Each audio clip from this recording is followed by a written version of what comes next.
Ramatirtha Sari, good morning. You're coming from India. Could you tell us a bit about the work that you're presenting here in Clermont Ferrand? I work with the traditional craft communities in India, and most of the crafts in India are practiced on the system of caste. So every caste or subcaste practices a particular craft. Many crafts have been dying or disappearing in the recent times. I did my fashion course about 10 years back and started working with a small community using the technique of tie and dye. But this particular technique is called bandhani. Bandh means to nue, to tie. And the dots are like super fine. But when I started working, there were hardly 8 people doing that kind of fine work. And now I have around 300 people doing that kind of fine work, because my process was not only to give them work, but to train them, to give them confidence, and to give them the money that they asked for. Because one of the reasons for the disappearing of the crafts is also they don't get paid at the right time, or they don't get paid the right amount. So for me, it was a challenge from my side to give them constant work so that they don't have to work as laborers, which they had to do because when they didn't have work, that was the only option. So a lot of them were road construction, going towards road construction and such things. So do you see yourself as a bit of a social worker? I would say not really. It's my passion towards crafts that takes me in this direction, because I was always creative. I was interested in crafts and textiles specifically. And when I started doing my design course, I found that dyeing and printing is what interested me most. Because during the course, I was, of course, introduced to all the various things. But the first tie-and-dye piece I made, I knew this is what I want to do all my life. And that's how it started. Do you see yourself as a fashion designer? A designer, yes. More of a textile person. I did a fashion course, and that's what I thought I was going to do. But later on, I realized that garments is not what interests me, but more accessories. So I have become more of an accessories designer. But I do a lot of furnishings also, using the same techniques. Do you see yourself as a designer, and you work with over 300 people? Mm-hmm, mm-hmm. How did it start? How was the process? Was it easy for you to make them understand what you were aiming at? Yes. Initially, while I was still doing my course, I was every day trying to experiment as much as possible. So every evening, once I finished all the things which I required to do every day, I would start experimenting with whatever I could find in the market to tie, or to hold the fabric or resist the fabric. So I tried with safety pins, with clips, with everything, with all kind of threads, embroidery techniques, and so on. And by the end of the course, I had like 2 big files full of samples. I showed it to 3 of the top Indian designers, and one of them hired me. And then he asked me to also start a block printing unit for me.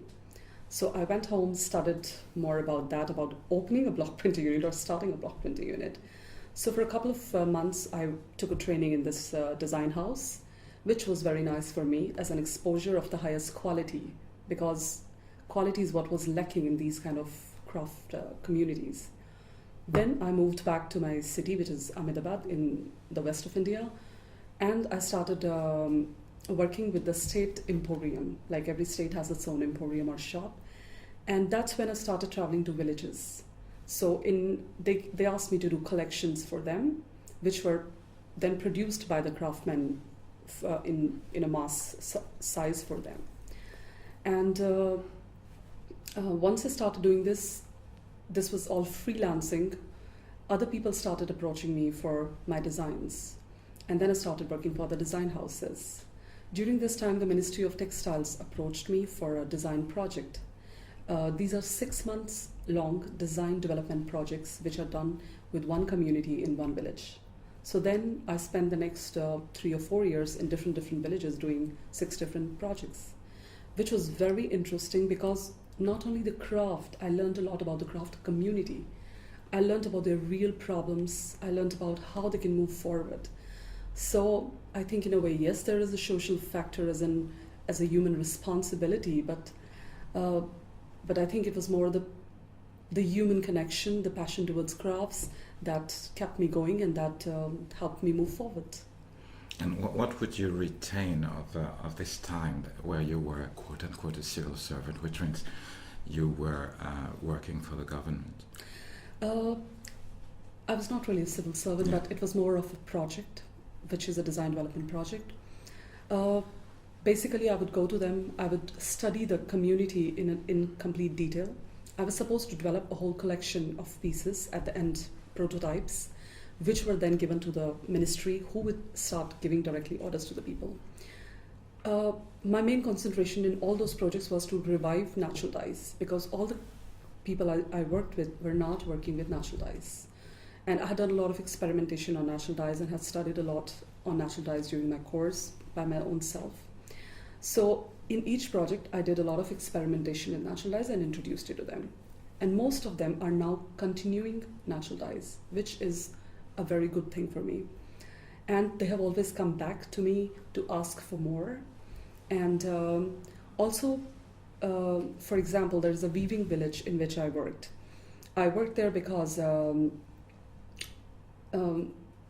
government asked me to work with this particular community because they have been doing the same design for the last 60 or 80 years.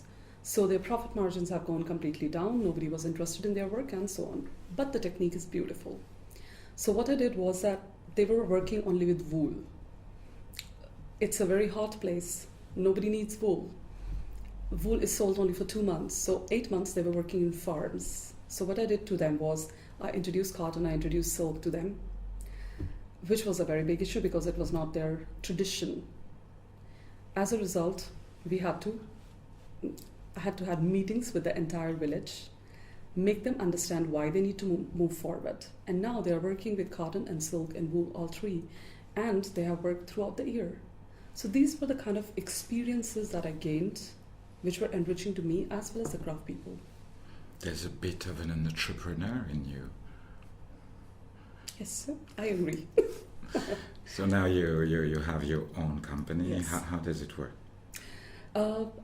I do my own designs, which means the sampling is done in the studio, and then the samples are sent to the craft people who are working with me, and then they do the production. There are certain designs which we do not mass produce.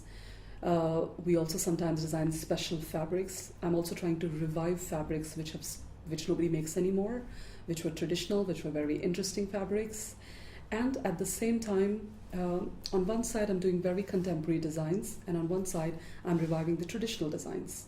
Because there were a lot of traditional designs which existed in the past, but now if I go to any shop in India, it's exactly the same 10 designs in every single shop in different colors. So I have been collecting from museums, from antique dealers, from books, old designs and reviving them. And the contemporary designs I've been creating, keeping in mind where am I going to take these. But at the same time, I have recently started doing some quantity designs because I have been contacted by a lot of people who wanted quantities. So yes, because when you do very fine quality, you can only sell so many. But the craftsmen want work 24 hours throughout the year. So then to balance sometimes. But even in the mass market, when I work, I'm very clear that I don't want to go below my quality. But from what you were telling me and from what you've been studying, one could call you, or I could call you, a kind of an historian of the textile in your country, that you've been doing a lot of research. Does it influence what you're doing on your contemporary practices? Yes, I think I would also say that a lot of craftsmen are also influenced in the sense that I've not only been trying to hold on to the craft people but let them move forward. So those who move away, I have also been trying to notice, do they move forward or do they move backward? So I've been trying to keep a track of that, study that also continuously, and most of them, once left on their own, moved backwards, which was interesting for me. A lot of exporters and designers have been copying my designs, which made me very happy. Because I know I have got designs ready for the next 6 years, so I don't have to worry about that. But I think in general, if you look at it, people have been very impressed by the idea that a craft could be taken so